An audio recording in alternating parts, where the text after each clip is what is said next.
Ladies and gentlemen, can I invite everyone to take a seat?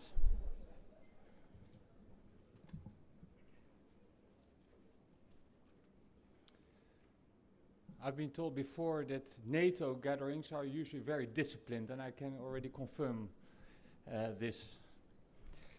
Ladies and gentlemen, it's a great honor that I can welcome you to The Hague for the NATO Cyber Defense Pledge Conference. And I wish a special welcome to the Minister of Foreign Affairs of Romania, our co-host, Mrs. Luminița Odobescu.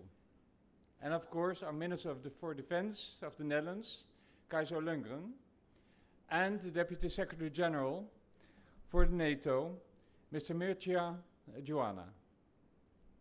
My name is Ernst Noorman. I'm the Cyber Ambassador for the Netherlands and your MC for today. Today we gather not just in a spirit of collaboration, but with a unified commitment to strengthen our cyber defenses and enhance our collective security.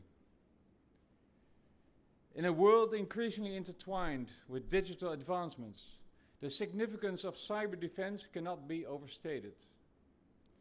The presence of such a remarkable assembly of experts and policymakers under one roof today is a testament to the critical importance of this mission. We are privileged to host this essential dialogue together with Romania and look forward to a meaningful and fruitful discussions that lie ahead. Your expertise and insights are vital as we navigate the complexities of cybersecurity and strive to uphold the peace and security of our nations. Thank you for your dedication to this vital cause, and let us make the most of the opportunity to advance our knowledge, strengthen our networks, and collaborate towards a more secure and resilient digital future. Now, before we dive into our sessions and the opening statements, I would like to take a moment to highlight a few logistical matters. So please bear with me, because there are quite a few to mention. And this is to ensure that the day will run smoothly for us all. First of all, I gather that you have registered all. Probably otherwise you wouldn't have been able to enter this room.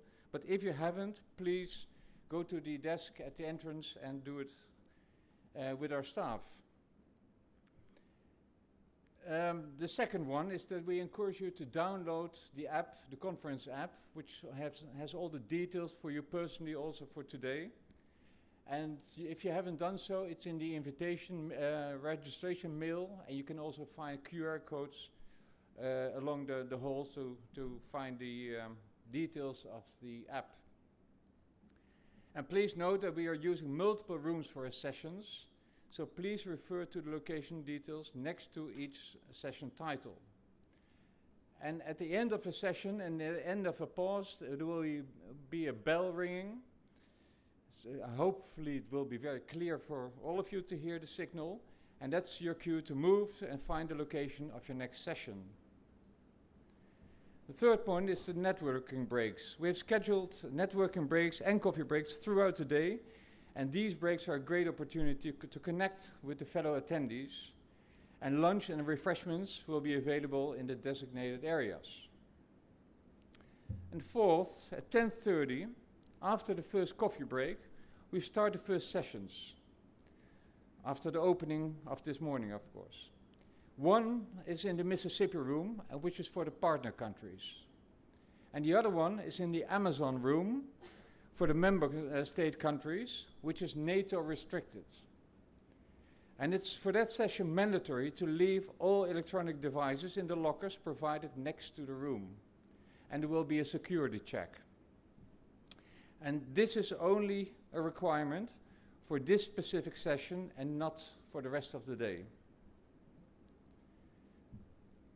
After the opening, we will have a family photo. And it's immediately following the keynote speeches. So then I will invite the ministers, the deputy secretary generals, and the heads of delegations of both member state countries and partner countries up on the stage promptly after the speeches to take the photo. And then this afternoon, there will be a field trip for the permanent representatives or the heads of delegation of the member state countries.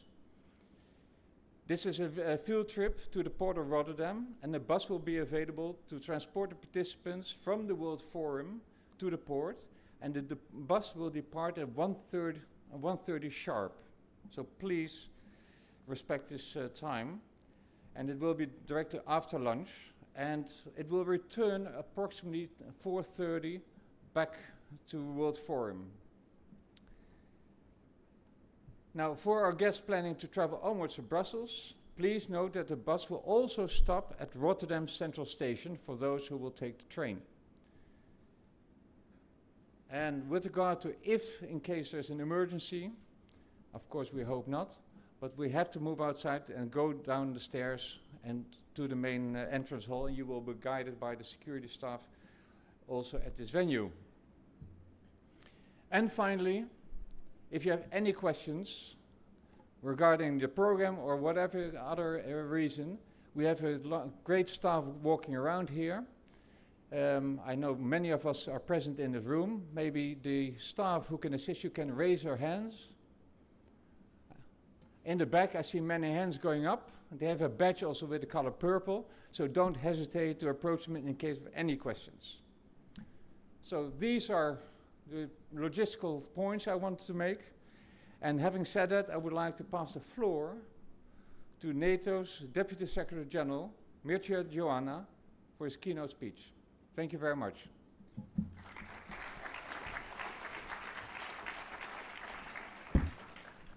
Thank you so much, Ernst. Good morning, everyone. Best regards from our Secretary General and the leadership of NATO to all of you, our nations, our permanent representatives, the NATO enterprise, our partners.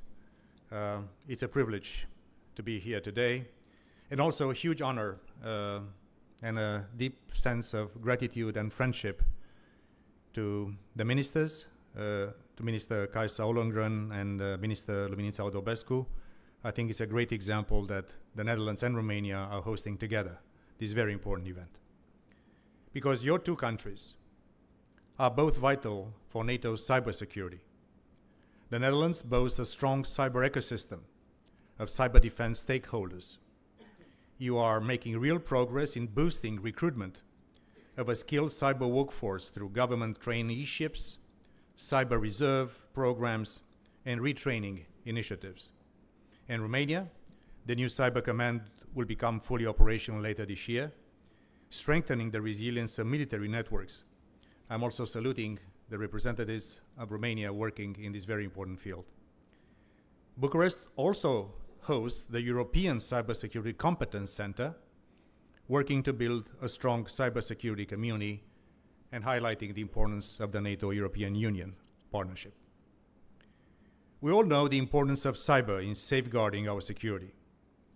Every nation represented here has been the focus of cyber attacks and is most likely being attacked in some way right now as we speak.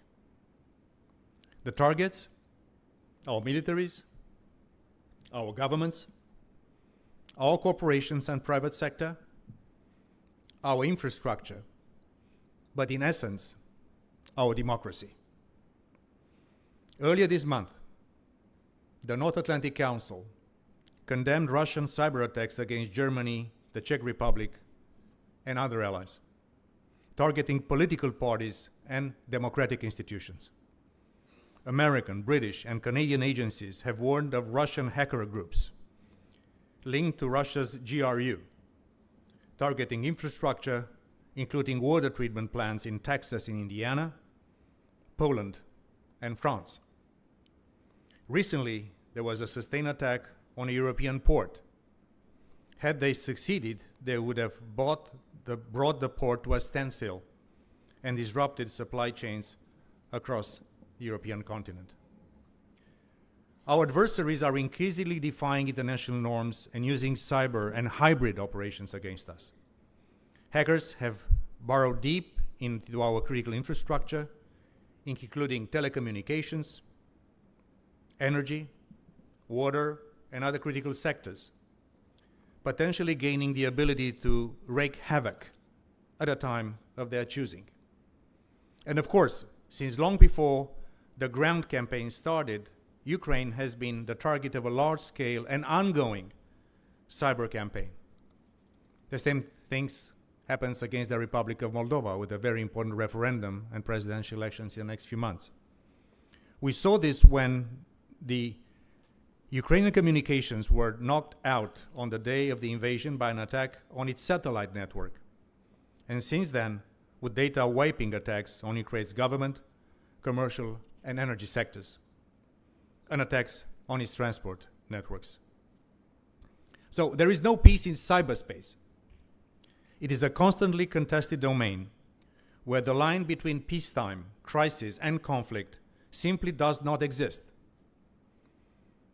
as it does sometimes in the physical world.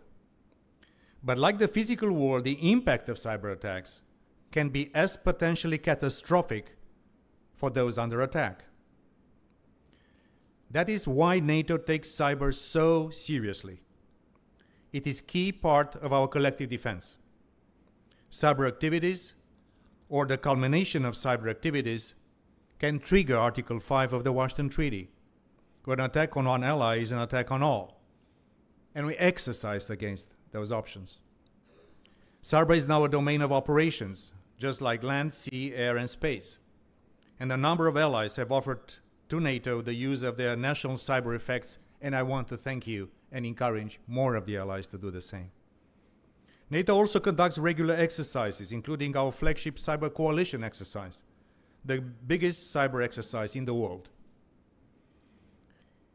And in 2016, allies signed the Cyber Defense Pledge. It is what brings us together today, and is what is driving forward the efforts of our whole alliance. Through the pledge, allies commit to strengthen and enhance their national networks as a matter of priority. The pledge itself, and you can read it on the website, is a high-level agreement. It includes commitments to strengthen allied cyber defenses, develop national capabilities, and properly resource this vital work. But beneath those general commitments, there is a huge amount of detailed work that is in your hands, the hands of our professionals, of our militaries, of our intelligence, of our superb ecosystem of talent that we have across the alliance and together with our partners.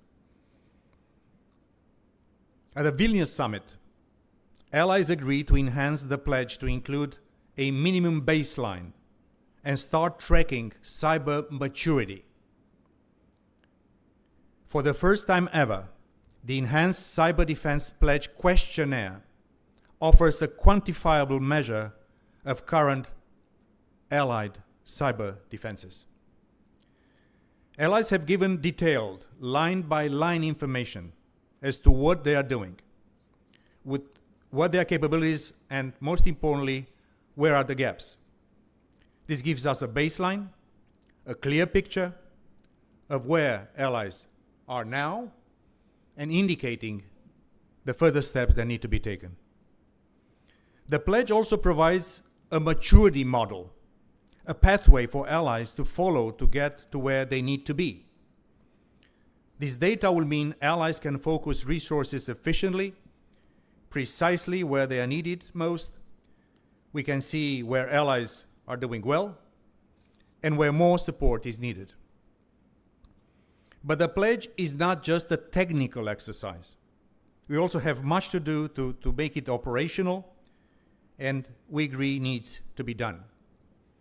So this is the essence of the political and practical synergy that we need to achieve together. In cyberspace, as in any of the other domains, our alliance of 32 nations is only as strong as our weakest link. So just as we work hard to make sure our armies, our navies, and our air forces are compatible, capable, and have the right number of highly skilled staff, so too must our cyber defense forces. This is about how we organize our militaries when it comes to cyber, as with all disruptive technologies, and I salute David Van Viel and his team. It is the private sector. It is the private sector, and not the military, that is the driving seat. So the question is, how do we ensure the military remains a part of the picture? How do we benefit from the extraordinary innovation happening in industry and from the vast amount of innovation and intelligence collected by industry? And yes, how can we make sure that we adopt and instill in everything we do the huge advance of technology in the private sector? That's another challenge that we are facing together across our great alliance. Over the last 30 or more years, the tech industry has developed in peacetime with a peacetime mindset. But times have changed. We need a new mindset. While we are not at war, we are in a new era of strategic competition that is likely to stay with us for some time and has the potential to quickly transform into a crisis or even a conflict. So how, if the time comes, does the military support or take the lead in such a situation? The key here is to make the maximum use of NATO as a platform, fully respecting what individual allies do at the national level. But for information sharing, for policy making, for decision making, for strengthening all the allies in all corners of our great alliance, NATO is the ideal platform to do that, and we encourage all allies and our partners to make full use of our convening power in NATO. One of the big deliverables on this important topic at the Washington Summit, now just weeks away, and I know how much all of us work to make it a great success, will be our work to strengthen civil-military cooperation at all times through peacetime, crisis, and conflict, recognizing and responding to what we see across the cyber threat landscape. And it's vital we continue the conversation, continue the progress, build on the progress we have, and never relent. After the summit, including at the National Cyber Coordinators meeting in the United Kingdom on the 26th and 27th of November, a beautiful new political product of NATO 2030. And as we move forward towards NATO's next summit here in The Hague next year, and I think it's a sort of a dress rehearsal, our conference today, and I salute the offer of our Dutch friends and allies for hosting our next summit. And it's vital we continue this conversation also with our partners, as I mentioned before. But no matter how ambitious we are in defending cyberspace, we can never lose focus on strengthening our resilience against cyber threats. And this conversation and the work of the National Cyber Coordinators sometimes overlaps with the National Resilience Coordinators' work. We should not work in silos. It's a continuum of threats to our security. This is why Against the Pledge plays a huge role in driving action by allies and the understanding that a huge amount of resource and investment needs to be dedicated to it. In a way, this important conference is informing the national governments and the treasuries of the investment we need to take individually and collectively. Because having strong national cyber defenses means we can be more proactive and again use NATO as a platform to enhance the resilience of the alliance as a whole, with greater situational awareness across a trusted community. Only once we improve our cyber defenses, we can get ahead of our rivals. Not only reacting to events in cyberspace, but actively shaping cyberspace.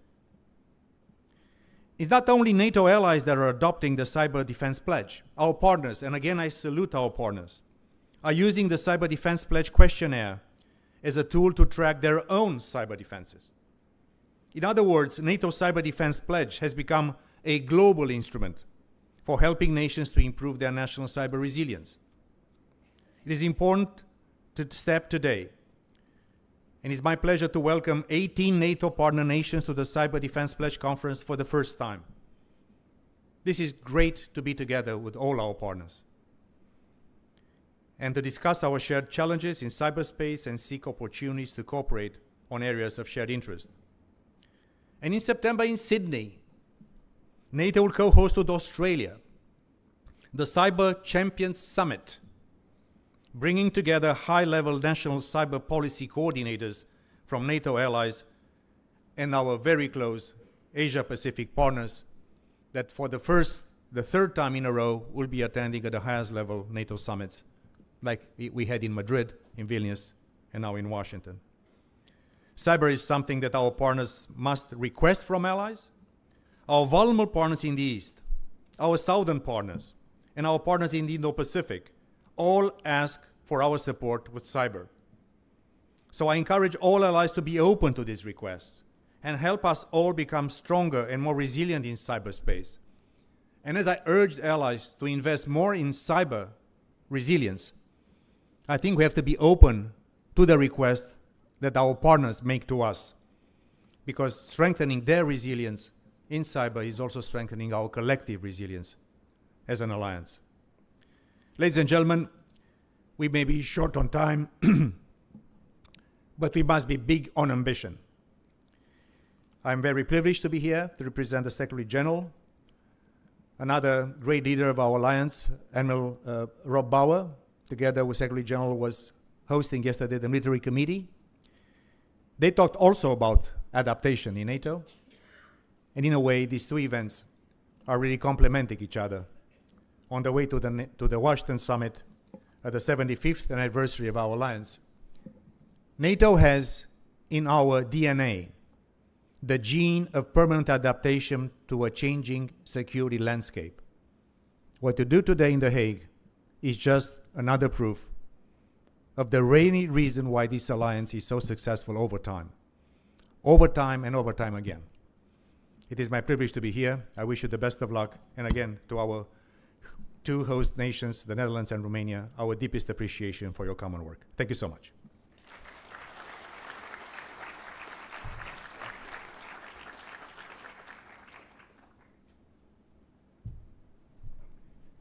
Thank you very much for your words, Deputy Secretary General Mircea.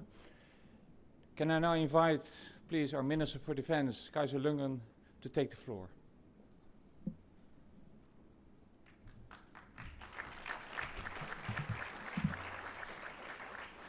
Thank you very much. Good morning, welcome everybody to The Hague.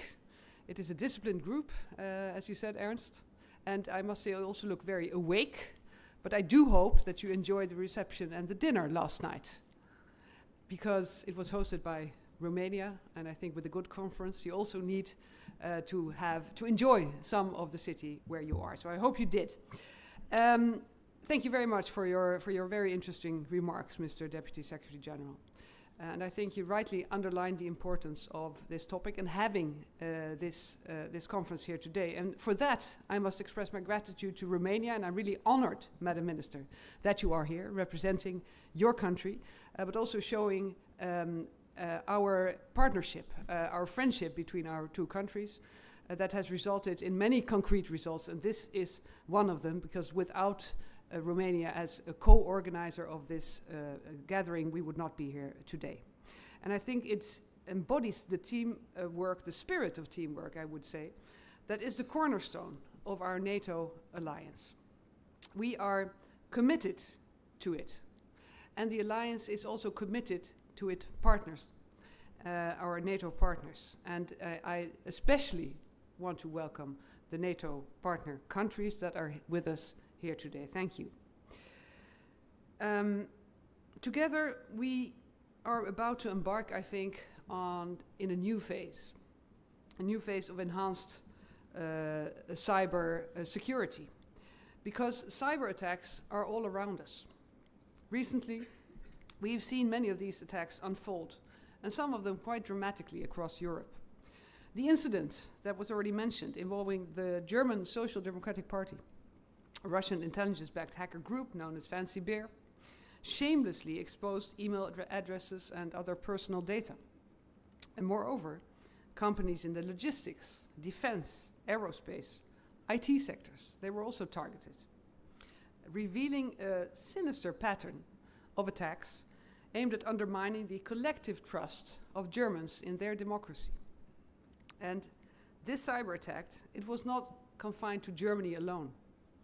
Other countries like the Czech Republic, Lithuania, Poland, Sweden, they were similarly assaulted, displaying a disrupting trend of coordinated efforts to destabilize and disrupt European democracies.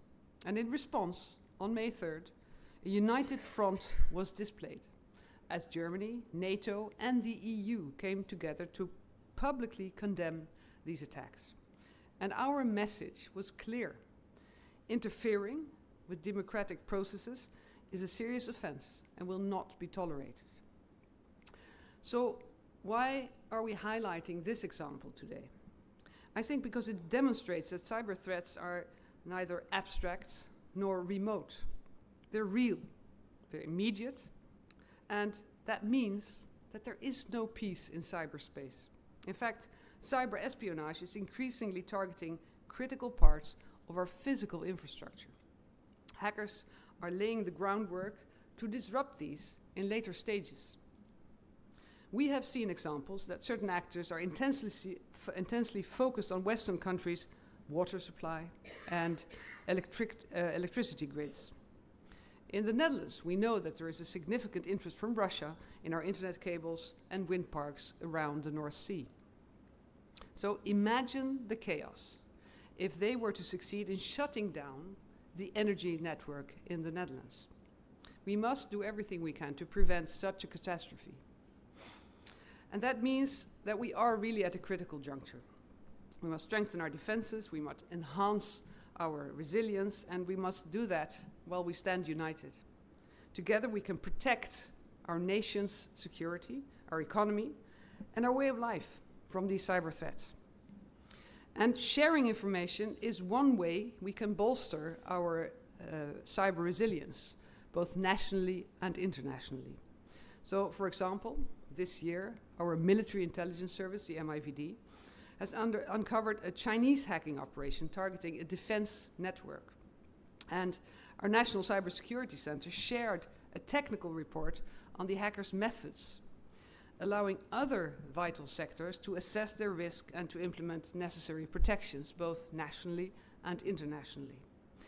And meanwhile, it's not only our military and political structures that are under attack. Our transportation and communication systems are increasingly vulnerable as well. From the skies to our digital networks, the threats are real and constant. We know, because we read now about it in the papers and in the media, that European aircraft have recently faced GPS disruptions. Only this month, Finnish, had to cancel flights to Tartu due to severe interference. And even our railways and media networks aren't safe, with Russia-linked groups launching sabotage attempts. Last month, we witnessed an incident that starkly illustrates the pervasive nature of these threats. It was on an ordinary Thursday. Dutch parents turned on baby TV for their toddlers. You expect safe educational content, and instead the broadcast was hijacked. For 15 minutes, images of Vladimir Putin, Russian flags, military parades, and propaganda music replaced children's programming. It's an audacious intrusion of a geopolitical conflict into our homes, be it, in my opinion, very ineffective. I'm sure that these babies thought it was something completely different. But it is an example that also, I think, brings into people's minds and their homes that it is actually happening. It's not something that we talk about at conferences. It is there in our lives. Cyberspace reaches into our society, into our infrastructure, into our homes, and into our workplaces. So we're not mere bystanders. We are targets, and that means we must be defenders. We need to act swiftly to strengthen our defenses and to stand firm. To be united, to protect not just our networks, but to protect our entire way of life. And that's exactly why it's crucial that we are here today. that we have a unique opportunity to learn from each other and to share vital information on a variety of issues.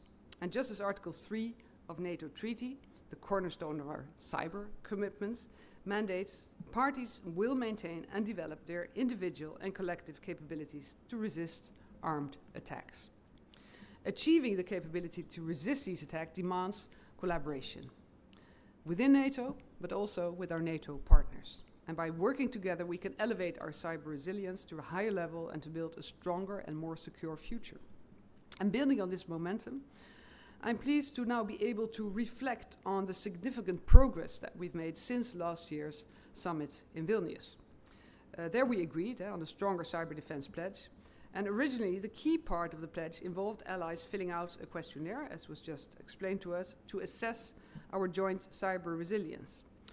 But until Vilnius, we also had this questionnaire, but it was quite basic. I think it really lacked depth at the time. And this year, that has changed.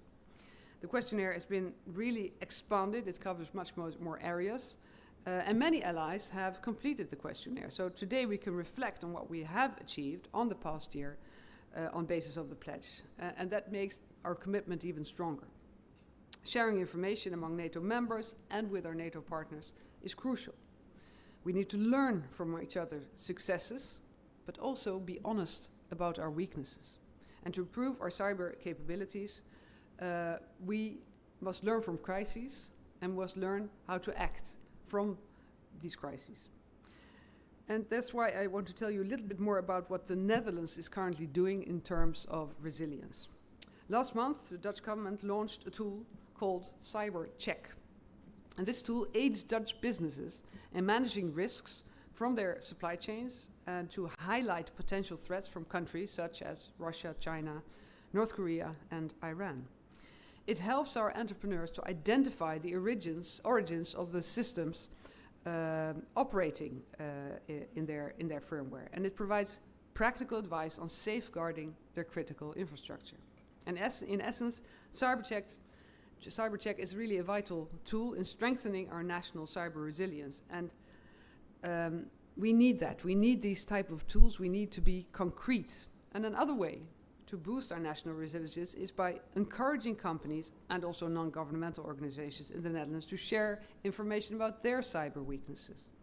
And they can do this with the aid of our National Cyber Emergency Response Team, known as the Netherlands National Cybersecurity Center, the NCSC. This center reports, it supports these companies that present themselves in enhancing their resilience. So presenting your problem will lead to support. And we know, it was also mentioned by the Deputy Secretary General, that many vital functions in society are not performed by government, they're performed by private companies. Our energy suppliers, hospitals, banks, all vital infrastructure. And that's why we must support each other. And that's why we must exchange information to effectively deter threats. Our entire society needs to be able to respond.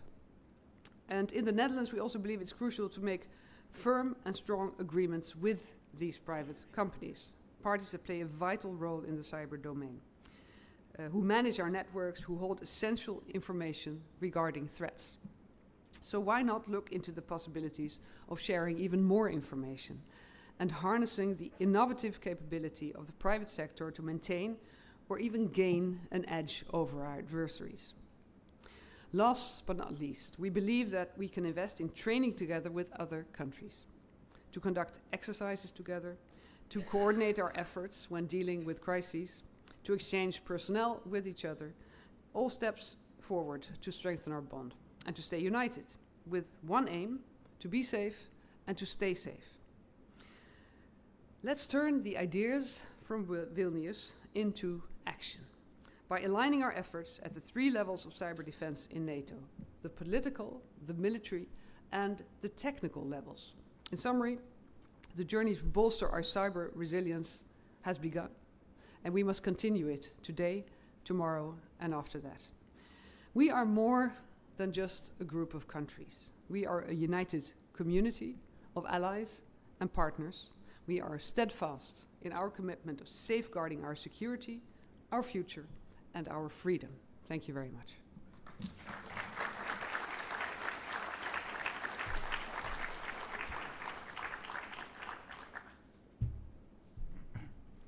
Thank you very much, Minister Kajsa Ollongren, for your remarks. Very important.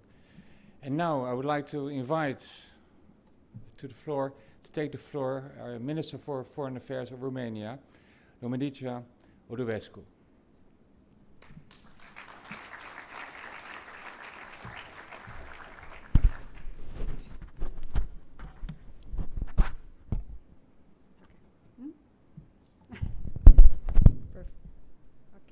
Good morning. Defense Minister Ollongren, Deputy Secretary General Geoană, distinguished speakers, distinguished guests, dear colleagues. I would like to wish a warm welcome to all participants and speakers at the 2024 Cyber Defense Conference.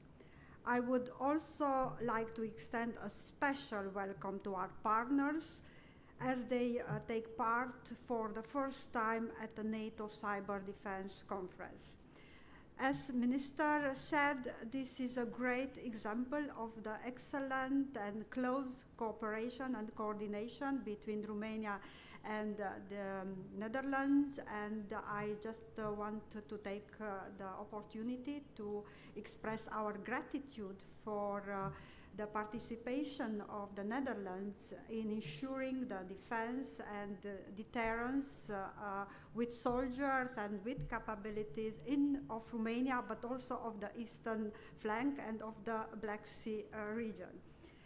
We all want this conference to become a tradition as we forge here a true community of like-minded nations working together to mitigate cyber threats and put in place the right tools to deter threat actors. Cybersecurity has become essential to national security, to NATO security, and to our collective defense.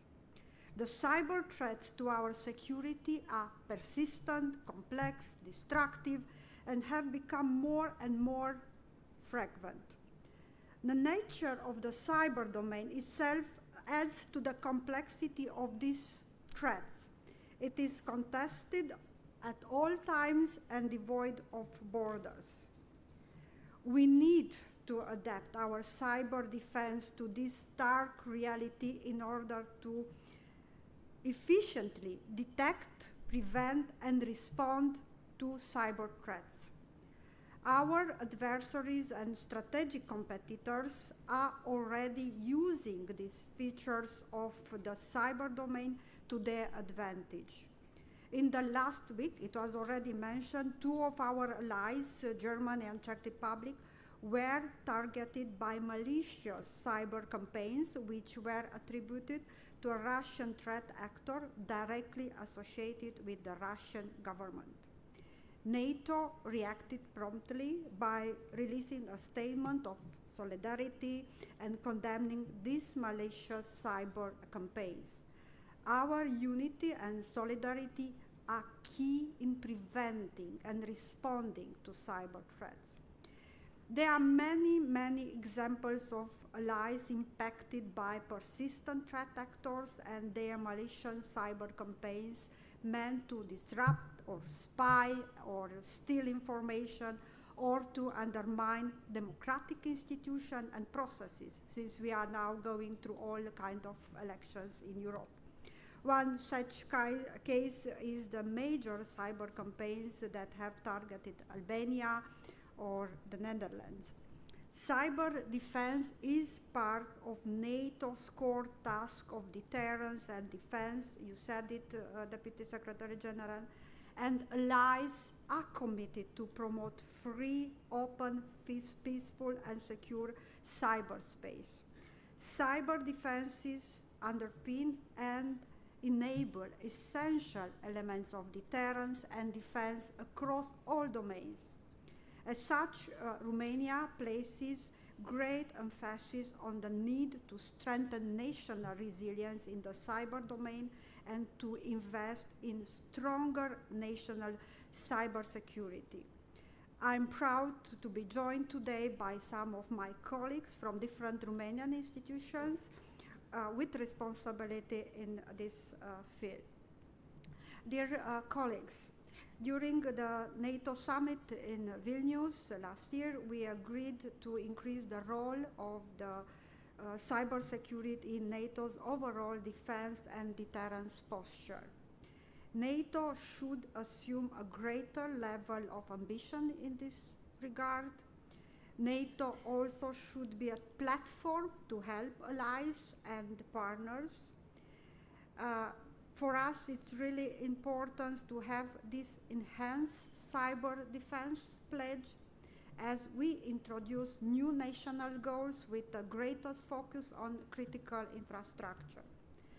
Allies have responding on national progress on implementing the pledge, and we will have an in-depth discussion on the results of the Cyber Defense Pledge questionnaire. The discussions today should help us take stock of where we are, what our gaps and vulnerabilities, and what we need to do to address those vulnerabilities. Cybersecurity is more important than ever in ensuring national security, as I said. Russia's war of aggression against Ukraine has highlighted the extent to which cyber attacks have become a feature of modern conflict.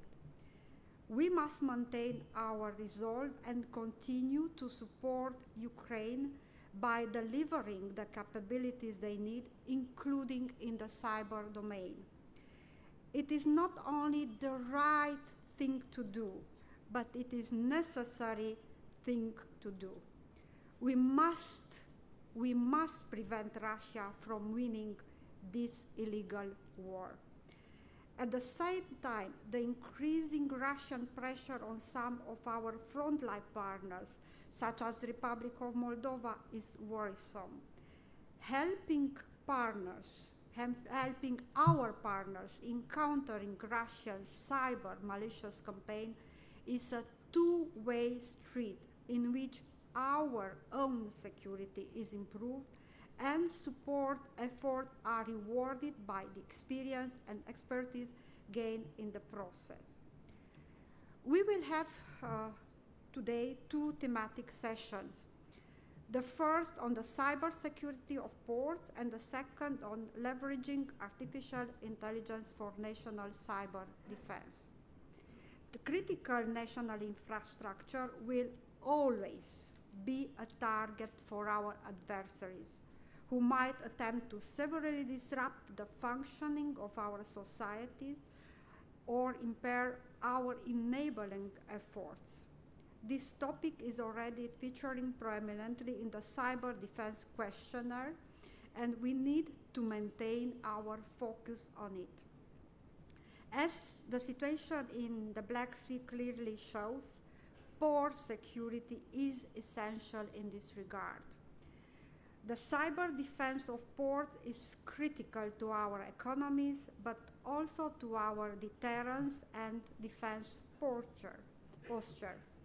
We have also seen how civilian ports are constantly targeted by Russian military operation with the aim of cutting off grain exports.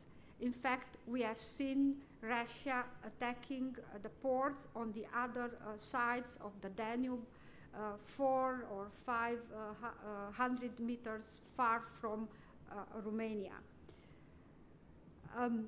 Global food security and the stability of entire regions were at risk because of Russian reckless behavior. And Romania stepped up by making significant efforts to facilitate Ukrainian grain exports by increasing the processing capacity of our ports. Such efforts only raise the importance of ports and make them more prone to be targeted by Russian malicious cyber campaigns. At the same time, artificial intelligence is the upcoming major revolution, including in the cyber domain. The impact on our security, on our strategic thinking will be even greater, and we need to talk about it. We need to act about it. Artificial intelligence is changing the global defense and security environment.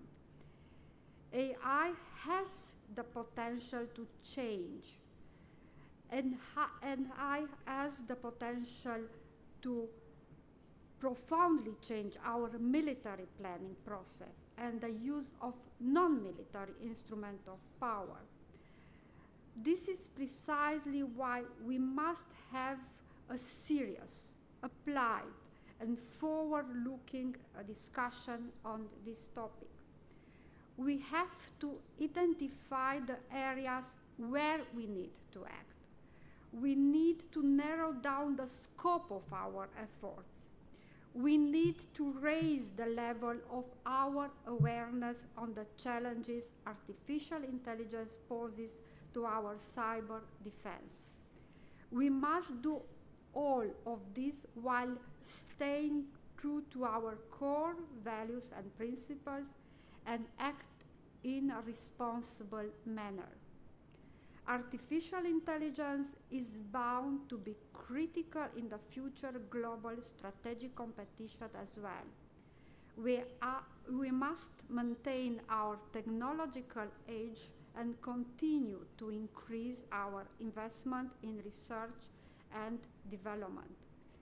Our adversaries and our strategic global competitors will use artificial intelligence to increase the magnitude and complexity of their cyber attacks. Dear colleagues, our discussions today will be very useful in the wrap-up to the NATO Anniversary Summit in Washington, where cybersecurity and our efforts to counter malicious cyber campaigns will be discussed.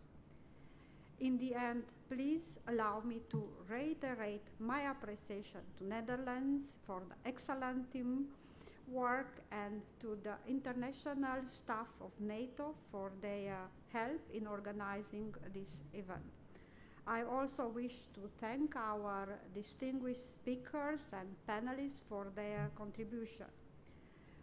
We have a lot of ground to cover today, and I'm sure the discussion will be very, very productive.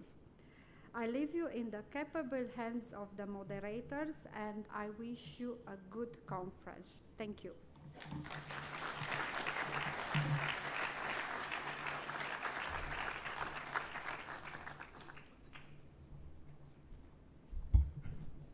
Thank you very much, Minister. And as the Minister said, this conference should become a tradition.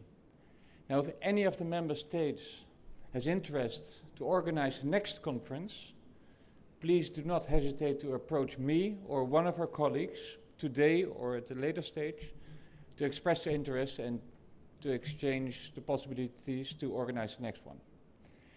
Now it's time for the family photo, and I would like to invite the ministers, the Deputy Secretary General, and the heads of delegation of both member state countries and partner countries to come forward here on stage.